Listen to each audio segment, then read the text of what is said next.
Hello welcome back guys. दोस्तों आज हम की इस वीडियो में हम बात करने वाले हैं निकोला टेस्ला के एक इन्वेंशन के बारे में। दोस्तों इन साइंटिस्ट को अल्टरनेटिव करंट के फाउंडर के नाम से भी जाने जाते हैं। इन्होंने बहुत सारे अच्छे आविष्कार किए हैं जो कई साल आगे के प्रतीत होते हैं, जैसे कि उन्होंने टेस्ला कॉइल भी बनाई थी और भी काफ़ी सारे इन्वेंशंस किए थे। दोस्तों इन सारी चीज़ों को विस्तार से मैंने एक वीडियो में बताई हैं। उस वीडियो का लिंक आपको डिस्क्रिप्शन में मिल जाएगा। सो गाइस बढ़ते हैं हम अगले अपने टॉपिक पे।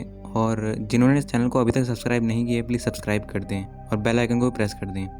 दोस्तों इसकी शुरुआत 7 जनवरी 1943 से होती है। न्यूयॉर्क के एक होटल जिसका नाम न्यूयॉर्कर है, ये वही जगह है जहाँ पे मिस्टीरियस साइंटिस्ट निकोला टेस्ला रहा करते थे और उनकी यहीं पे डेथ हुई थी। दोस्तों वो इस होटल में करीब 1933 से 1943 तक रहा करते थे। वो इस यहाँ के 3327 और 3328 रूम नंबर में रहा करते थे और उनकी यहीं 86 साल में इनकी डेथ हो गई थी। उनकी डेथ नर्वस ब्रेकडाउन होने के कारण हुई थी। जब उनकी डेथ हुई थी तो उनके होटल के रूम में उनके पूरा कम सामान बिखरा पड़ा हुआ था और अलमारी टूटी हुई थी और रिसर्च पेपर जिस पे वो डेथ रे पे काम कर रहे थे वो भी वहाँ से गायब था। जब टेस्ला की डेथ हुई तो यूएस गवर्नमेंट को जब उनकी डेथ के बारे में पता चला था तो US government alien property custodial office के रिप्रेजेंटेटिव ने उनके डेथ रे के सारे रिसर्च पेपर्स अपने कब्जे में ले लिया था।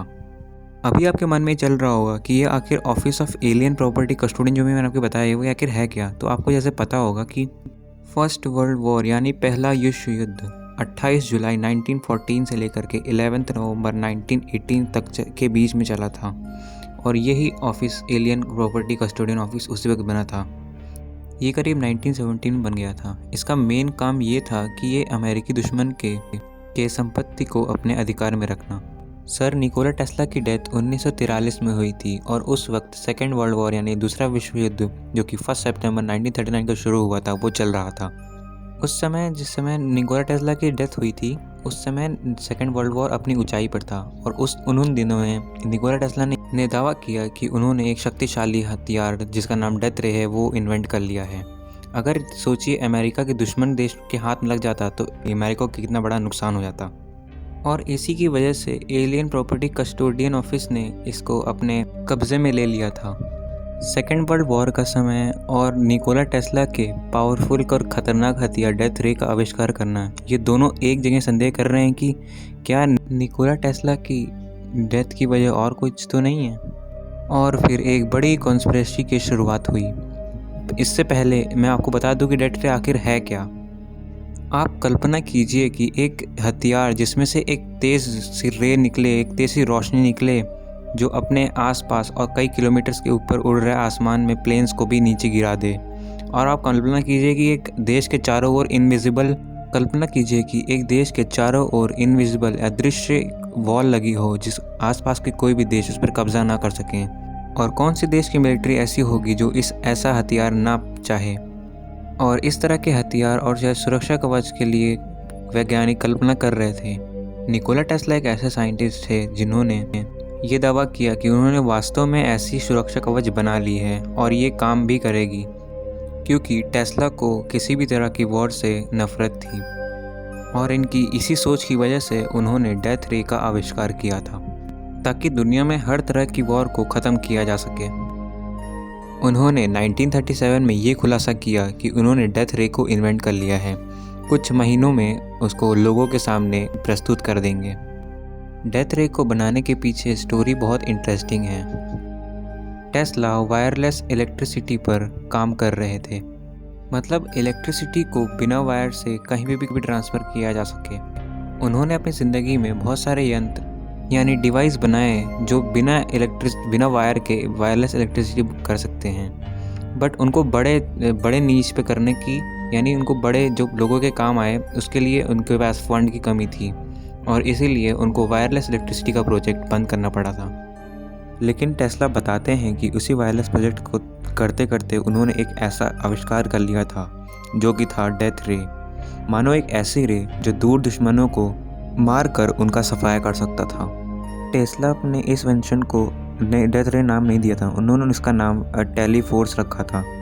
सन 1920 से 1930 में साइंटिस्ट गुग्लियो मार्कोनी, हैरी गोटेस मैथ्यू और एडविन स्कॉट ने भी डेथ रे बनाने का दावा किया था, लेकिन इनमें से कोई भी फंक्शनली मॉडल पब्लिक को नहीं दिखा पाया था। टेस्ला ने कहा कि उनका इन्वेंशन दूसरे साइंटिस्टों से काफ़ी अलग है। उन्होंने बताया कि अब तक जो भी डेथ रे इन्वेंट किया गया है वो काम नहीं कर सकता, क्योंकि उसके लिए इतनी ज़्यादा इलेक्ट्रिसिटी की ज़रूरत होती है जो कि कभी भी जनरेट नहीं की जा सकती। अगर हम न्यूयॉर्क की भी पूरी इलेक्ट्रिसिटी ले लें तब भी वो इतनी इलेक्ट्रिसिटी नहीं जनरेट कर पाएगी कि वो एक डेथ रे को एक्टिवेट कर पाए, क्योंकि फिज़िक्स के अनुसार दूरी बढ़ने के साथ साथ उसकी जो इंटेंसिटी होगी वो भी ज़्यादा कम होती जाएगी। उन्होंने कहा जो टेलीफोर्स मशीन मैंने बनाई है वो उसमें से इतनी पतली इलेक्ट्रिसिटी निकलेगी, बाल से भी पतली, कि उसमें इतनी ज़्यादा इलेक्ट्रिसिटी की खर्च नहीं होगी और वो ज़्यादा फोर्स के साथ ज़्यादा दूर तक जा सकती है। टेस्ला ने बताया था कि उनकी जो टेलीफोर्स मशीन है 200 मील के अंदर आने वाली कोई भी मशीन कोई भी एयरजेट्स को तबाह कर सकती है। पर उसी साल 1937 में टेस्ला के कार एक्सीडेंट हो गया था और वो पूरी तरह से कभी भी ठीक नहीं हुए और सन 1943 में उनकी डेथ हो गई थी। और अब हम लौटते हैं निकोला टेस्ला के टॉप सीक्रेट रिसर्च पेपर पर। टेस्ला का उन रिसर्च पेपर का क्या हुआ और उन पेपर्स में आखिर था क्या?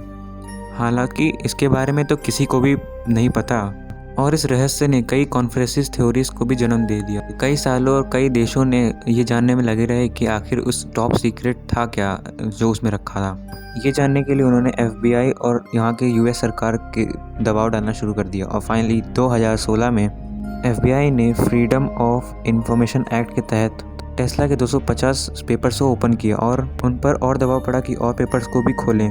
और कुछ साल बाद मार्च 2018 में FBI ने निकोला टेस्ला के और पेपर्स को खंगाला था और पब्लिक के सामने किया था। और आखिर ऐसा क्यों? आज भी टेस्ला की बहुत सारी फाइल्स गायब हैं और उन रिसर्च पेपर का क्या हुआ किसी को कुछ नहीं पता। ये सवाल अभी बना हुआ है कि ये पेपर में आखिर था क्या। लोग संदेह जता रहे थे कि किसी देश ने टेस्ला के डेथ रे के जो पेपर्स थे उसको चुरा लिया था, क्योंकि ऐसा देखा गया है डेथ रे या टेलीफोर्स जैसी डिवाइसेस को कोल्ड वॉर के दौरान भी इस्तेमाल किया गया है, जो इस प्रकार इशारा कर रही हैं कि निकोला टेस्ला के इन्वेंशन को डेवलप करके बनाया गया है। लेकिन अगर टेस्ला ने डेथ रे को बनाया था, अगर उन रिसर्च पेपर को किसी ने नहीं लिया है तो इसके बारे में किसी को कोई जानकारी नहीं कि निकोला टेस्ला ने उस पेपर्स को कहाँ रखे हैं। और साथ ही साथ लोगों को यह संदेह रहेगा कि क्या उन्होंने कभी डेथ रे बनाया था या नहीं, और अगर बनाया था तो उसको पब्लिक के सामने लाए क्यों नहीं। हालांकि एक रीज़न तो मैंने अभी आपको बताया कि एक्सीडेंट होने के बाद उनकी मानसिक स्थिति थोड़ी ठीक नहीं थी, तो हो सकता है कि वो अपने इन्वेंशन को पब्लिक में दिखाने लायक ना बना पाए हों। उनके कुछ दोस्त थे जो ये बताते थे कि टेस्ला ने डेथ रे बना ली है और उसको फंक्शनल के तरीके से नहीं बनाए, क्योंकि उनको डर था कि अगर ये लीक हो गया, मतलब किसी और देश ने के पास ये पहुंच गया तो वो देश इसका मिसयूज़ कर सकते हैं और दूसरे देश पर हमला करने के लिए भी इसको इस्तेमाल कर सकते हैं। और इसीलिए टेस्ला ने उन पेपर्स को छुपा दिया। तो भाई लोग, ये थी डेथ रे की कहानी। दोस्तों, आपको इससे कुछ सीखने को ज़रूर मिला होगा और प्लीज़ इस वीडियो को लाइक कर दें। और मैं आपको एक चीज़ और बता दूं कि निकोला टेस्ला बिल्कुल भी स्वार्थी नहीं थे। मतलब वो चाहते तो थॉमस एल्वा एडिसन की जैसे क्रेडिट अपना ले सकते थे और बहुत सारे पैसा कमा सकते थे, बट उनको सिर्फ इतने ही पैसे की ज़रूरत थी जितने कि वो किसी को एक्सपेरिमेंट के दौरान कर सकते थे। और वो चाहते तो फेमस होके बुक्स में भी हम लोग उनको पढ़ रहे होते, लेकिन उनको बस अपने इन्वेंशंस का ही ख्याल था कि वो इन्वेंट कर लें। और कई साइंटिस्टों ने इनके इन्वेंशंस फेल भी हुए, तो कई साइंटिस्टों ने उसका क्रेडिट लेके खुद का बताया। और निकोला टेस्ला की बहुत सारी इन्वेंशंस चोरी भी किए गए, बट निकोला टेस्ला ने इस पर कोई एक्शन नहीं लिया और ना ही कुछ बोला। तो ये थी भाई वीडियो। आपको कैसी लगी और निकोला टेस्ला से कुछ सीखने को मिला हो या कुछ भी पसंद आए तो प्लीज़ वीडियो को लाइक कर दें। और तब तक मैं मिलता हूँ आपको नेक्स्ट वीडियो में। Thanks for watching. Thank you so much guys. Meet you in next video. तब तक के लिए गुड बाय।